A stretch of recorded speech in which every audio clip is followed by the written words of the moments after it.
It is my privilege to be here today to discuss a rather big topic. My name is Yongqiang, or Yong for foreign friends. I am from Peking University, and I also represent Beijing Water International, which is an environmental and water resource consulting company. It's a big, very big topic: water governance of China, history, and the path forward. But I will try to keep it simple. First up, I would like to introduce you to this giant man. His name is Fang, and it looks like he's like 3 meters tall. But the point is not regarding his tall. He was one of the tribe leaders 4,000 years ago in China, and he was leading among a lot of different tribes. He was leading his tribe to fight the epic flood at that time, and he was killed by another tribe leader. The name is Da Yu. He was killed by him just because he was late in one of Da Yu's meeting. So the point I'm trying to make here is that the water-initiated centralization was actually the precursor of the commanding structure of China. And later on, as you might know, Da Yu formed the very first emperor of China, which is the Xia dynasty. So it is not an exaggeration to say that water defines Chinese politics, economy, culture, and social structure. So that was 4,000 years ago. Then we go forward for 2,000 years. This is 2,000 years ago in time, Qin dynasty, when the general of the dynasty was in charge of building a major water resource project, which is called Dujiangyan irrigation system. If you go to Chengdu, nowadays you can still see it in use, and it's managing the water resources with a very efficient way. And in China, we call it this style. You can see a lot of people are working on building the dam. We call it mountain of flesh, sea of man. So you really need the state level coordination, to pull off such kind of effort. Now let's again go forward for 2,000 years. This was 40 years ago in 1970s. This is in Hangzhou city. As you can see, when they're trying to build some land, claim some land from the sea, as it's a very common procedure in Japan, in Netherlands, in many other countries. When they're trying to manage the water resources, it's still the same style: sea of flesh, mountain of man. But now, earlier this year, I had the pleasure or opportunity to visit one of the biggest projects in China, the South-North Water Transfer Project. This is actually the head of the transfer project. The city's name is Nanyang. I was expecting to see very similar situations like the pictures before, but really I only see 3 people in the picture. One guy is operating this digging machine, the other one operating this paving machine, and the other one here looks like they're the boss of the other 2. So we're really, the way how we manage water resources has changed dramatically during the past 30-40 years. Let's leave it there, and let's take a look at the Chinese water resource as a whole. When we talk about China's water resources, it's often a tale of 2 halves. We have the southern half and the northern half, which they each have approximately half of the population. But the water resources, as you can see, on the north is far less than the south. It's only 1 to 5 ratio. And then let's put it in perspective of the world. As you can see, this is the average or the water resource per capita, like per person. In the world, we have 7,600. In the USA, 8,200. But in China, as general, it's only 2,200. And for the most populated area in China, North China Plain, we only have 300. So it's 20 times less than the world average. So clearly, we have a problem.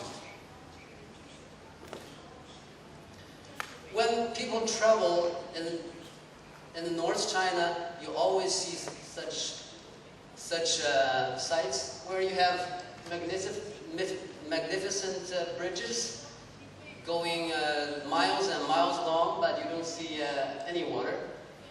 And you see a large wetland reserve, but you don't see a drop of water. Sometimes you will see water, but it's wastewater from the factories. So where have all the rivers gone? Could they have already disappeared into the ground as groundwater? So this was a survey of the North China Plain in 2008. As we know, 50 or 40 years ago in North China Plain, if you dig 2 or 3 meters, you get groundwater.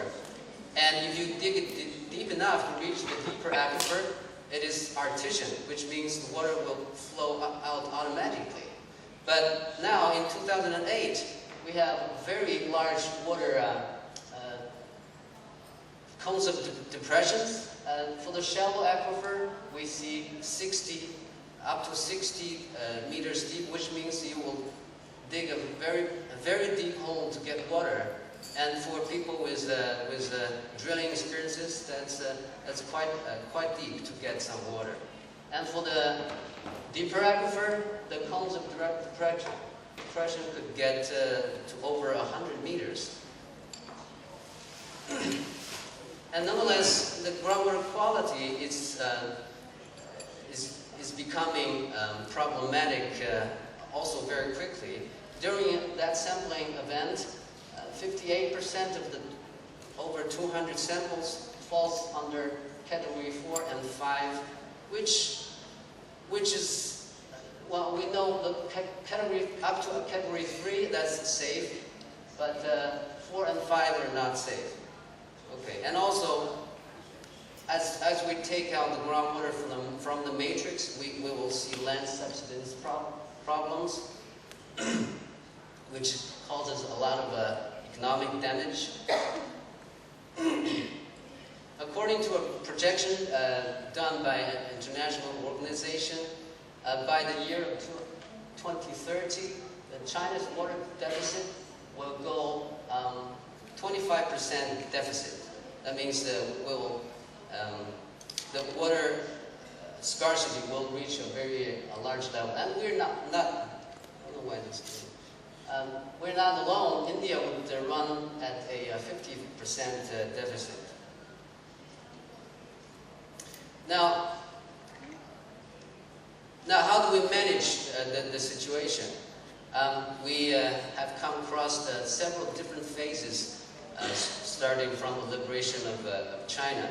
From 1949 to 1977, it is mainly security-driven water exploration. It's just to dig as many wells as possible, to build as many dams as possible.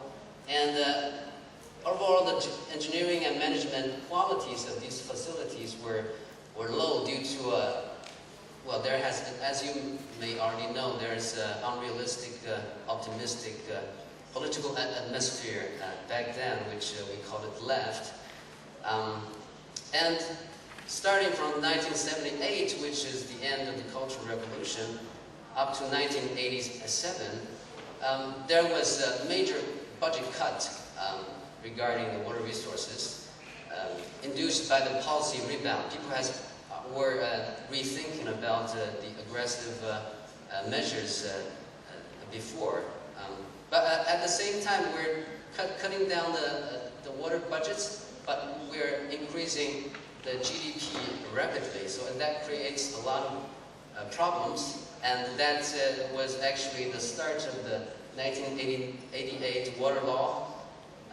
This water law initiated a change of course, but the ample investment was not enough to compensate the historical debt. So there was some signature crisis, such as the stock flow of the Yellow River, the great flood incidents in Yongqiang River Basin, and also the pollution of the Huaihe River Basin. So that was very signature and received a lot of attention. So from 1998 to present, the water management objectives was changed from development to development and management. So it's not entirely security driven anymore, it's more diversified. So the legislation. China mainly has three laws to regulate water. We have the Water Pollution Prevention and Control Law, which is managed by MEP, stands for Ministry of Environmental Protection. We have the Water Law, administered by Ministry of Water Resources, and the Mineral Resource Law, enforced by MLR, Ministry of Land and Resources. These are the central level ministries.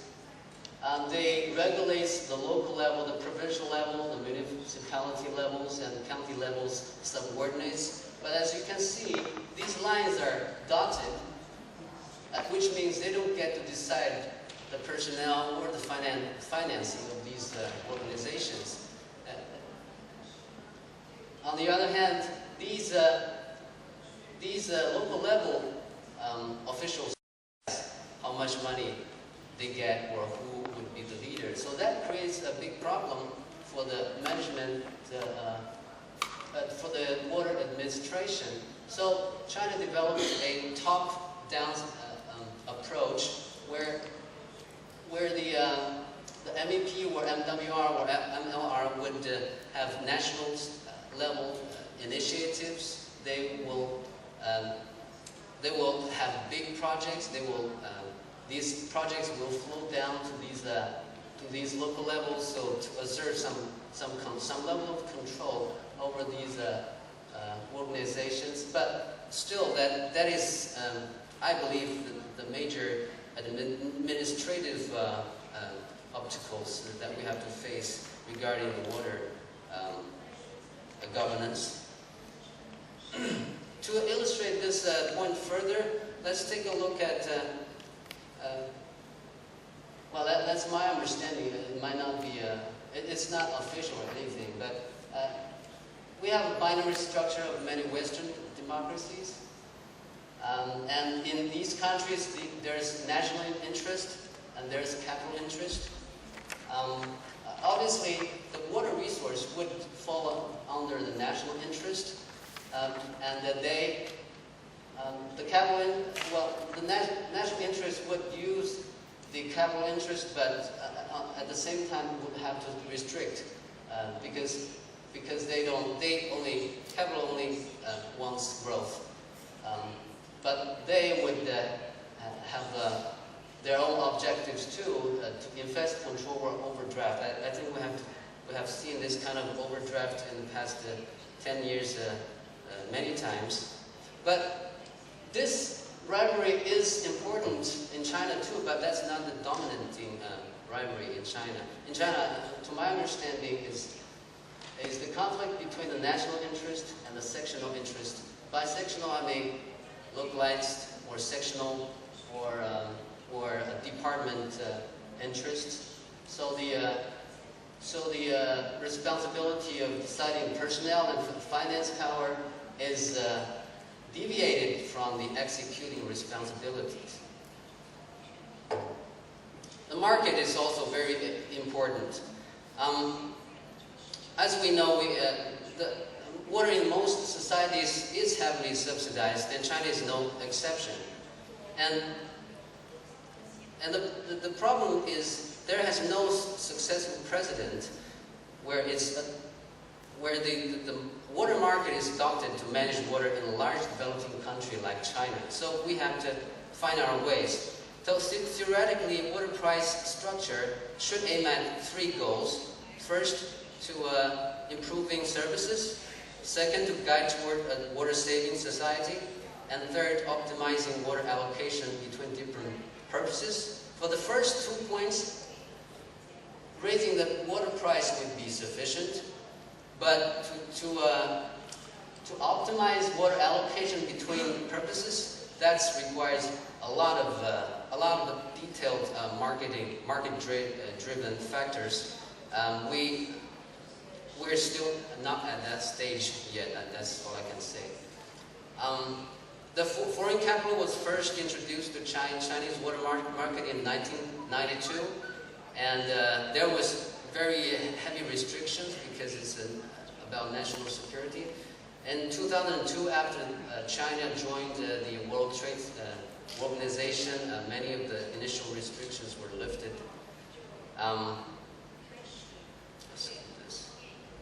Also, public participation. It is very important to the management of water resources. So what is the current status now? So in China, a centralized government is still very well justified because it lifted China out of misery in 1949 and out of poverty in the 21st century.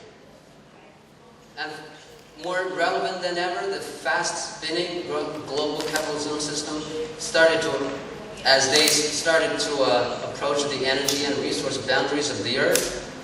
A strong and coordinated central government is indispensable for China to navigate the complicated international affairs. So a strong centralized government is essential. But on the other hand, as China is developing into a richer and more educated nation, gradually broadening the extent of public participation seems to be a very natural and irreversible trend, particularly with the help of great advances toward a more transparent in communication technology. And now we see a subtle balance, and this subtle balance is gradually tipping toward a more transparent decision-making process. And I prepared these slides a week ago, and between that we have got the national reform decision from the central government. So that makes everything looks more optimistic, at least from my point of view. Also very important to public participation is the sharing of information. And most of these water-related information, the monitoring data and such, is managed by public sector organizations. And most of the times, they're not openly accessible for public or the academia. But that's, so to do any projects, we would need to find personal connections, and we improvise a lot of ways to overcome that. And these public-owned organizations collect data by enforcing national initiatives, but they only possess the data of their own, and usually they don't exchange data unless arranged otherwise. Some defense would be they are withholding data to avoid political pressure. That's one reason, but the more fundamental motive is that there's also searching for commercial interests in the market. So withholding the data would have the sectional or departmental interests. So we have been talking about this kind of reform for over a decade, but we're talking about 30 million people working for these public-owned organizations, and a power reshuffle of this magnitude can be very challenging. So how do we do? What should we do as researchers, or as companies, or even as individuals? There are two major approaches: engineering and technology, and non-technological soft approaches. And here we have water-saving technologies, water treatment and reuse. I'm sorry. And monitoring, measuring, and sensing technologies, which Barry has talked a lot just now. Water transfers, we have done quite a lot up till now. And the non-technical soft approaches, including socio-ecological considerations and political and institutional systems. And what have we done as a, I don't know, I'm sorry about this. As a company, as I talked about just now, the name is Beijing Water International. By the way, I have prepared some brochures outside on the table if you're interested. We provide a total solution based on various data logging system. We provide a total solution on water data collection and management. We provide the clients with loggers, with data management tools and simulation tools and data publishing services. And also we have localized quite a few professional softwares like Vision Flow, Hydrogeo Analyst, and other professional softwares, and we train thousands of people already nationwide. And also we provide professional consulting services. We have worked with MEP to develop some guidelines regarding the groundwater pollution prevention plan, and then also we were working with MLR and MWR. So these are the training courses. We have been doing this for 6 years. We have trained nearly 2,000 hydrogeologists and water managers nationwide. Sometimes we get international enrollment, and I don't really know why. And also people come back multiple times. Myself was puzzled too. And also we were helping with the MEP to develop two national guidelines for groundwater pollution assessment, the general pollution assessment, comprehensive assessment, and also the guideline for groundwater transport, contaminant transport guidelines. Obviously we have done some pilot projects with it. And also we were helping MLR, the ministry, or the CGS, China Geological Survey, to build the guide for development of information management system. And so, as I said, we have loggers here, we have the information system here, we have the public publishing here, and we provide a total for the on the national level. As you might know, the National Groundwater Monitoring Network is going to be, after 10 years of conceiving, is going to be materialized starting from next year. Okay. So with all the information collected, we could work with the data. First of all, we can do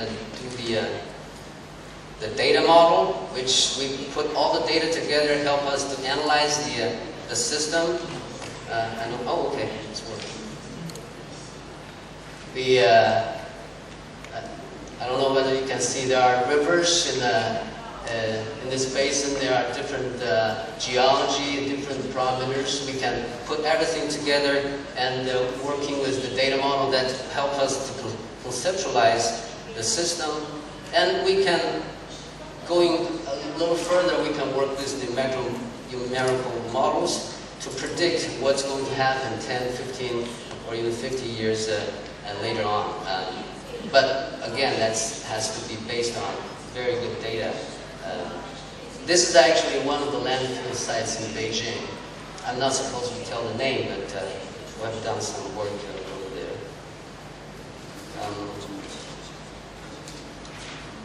Okay, concluding remarks. 6 decades into China's late journey of modernization, the security-driven water rights, including clean drinking water and ample water for food production and flood safety, has been provided to the Chinese people. The current focus of Chinese water management is to balance the water interest both in resource terms and environmental terms, between people and between generations. Now, the first one, between people, that's already intrinsically very difficult. And this is further complicated by the limited water knowledge, by not sharing, or the political compromises. But the second, to balance water between generations, that's even far further claim. And it presents an even bigger challenge. And well, so far I haven't seen material progress on this regard. But yeah, I would like to thank you for your attention. And this is my contact. So anytime you need information or collaboration, you can write me. Thank you very much.